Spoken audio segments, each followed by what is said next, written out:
வாழ்த்த தமிழ் வார்த்தைகளை தருமா? எத்தனை வார்த்தைகளை இட்டு நிரப்பினாலும் உங்கள் சேவைக்கு அது ஈடு இணை பெறுமா? என் அண்ணனே திருமா.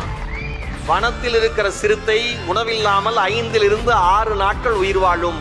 இந்த களத்தில் இருக்கிற சிறுத்தை தன் மக்களுக்காக வாழ்நாள் முழுவதும் பசியோடு காத்திருக்கும்.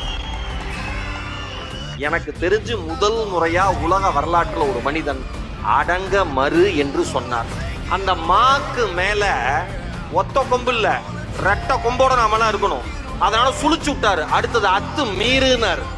எதுக்கு அத்து மீறணும்? எதுக்கு அடங்க மறுக்கணும்? உன் உரிமைகளை யாராவது பறித்தால் அங்கே அடங்க மறு. உன் உரிமைகளை எதிர்த்து யாராவது கேள்வி கேட்டால், மறுத்தால், ஒடுக்கினால் அங்கே அத்து மீறு என்று சொல்லி கொடுத்த ஒப்பற்ற தலைவர் எங்கள் அண்ணன் திருமா. சம்மர் வந்தாச்சு, எங்க கிட்ட விட்டுருங்க, நாங்க பாத்துக்கிறோம். GT Holidays, South India's #1 travel brand.